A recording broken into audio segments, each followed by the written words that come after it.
गुरु पूर्णिमा की सभी को बहुत बहुत शुभकामनाएं। गुरु पूर्णिमा को व्यास पूर्णिमा भी कहते हैं क्योंकि आज ही के दिन महाभारत के रचयिता वेद व्यास जी का जन्म हुआ था। भारत गुरु शिष्य परंपरा वाला देश रहा हुआ है। प्राचीन काल में हर जगह गुरुकुल होते थे।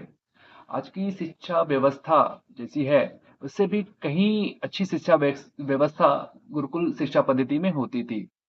बच्चों की प्रथम गुरु उनकी माता होती हैं। माता से कुछ प्रारंभिक शिक्षा लेकर बालक गुरुकुल में जाते थे और गुरु के सानिध्य में रहकर वह धर्मशास्त्रों की, अर्थशास्त्रों की शिक्षा लेते थे। और गुरु के प्रति अपनी कृतज्ञता को व्यक्त करने के लिए यह गुरु पूर्णिमा का दिन होता था। इस दिन गुरु को वह भेंट स्वरूप में कुछ पैसे, अन्न धन देते थे जिससे गुरुकुल का खर्च चल सके। आरएसएस में, संघ में भगवा ध्वज को गुरु मानते हैं क्योंकि ऐसा मानना है कि व्यक्ति विशेष में कभी भी दोष उत्पन्न हो सकता है, लेकिन जो भगवा ध्वज है त्याग और समर्पण का प्रतीक है।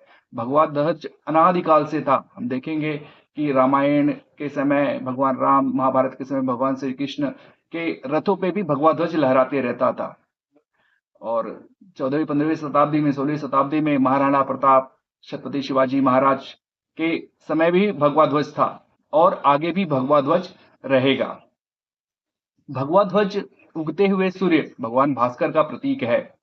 संसार के शाश्वत सुख के लिए अपना सर्वस्व त्याग करने वाले, बलिदान करने वाले, सांसारिक जीवन का त्याग करने वाले हमारे जो साधु संत महात्मा है, उनका वेश भी भगवा है। इसलिए भगवा जो है त्याग का प्रतीक है।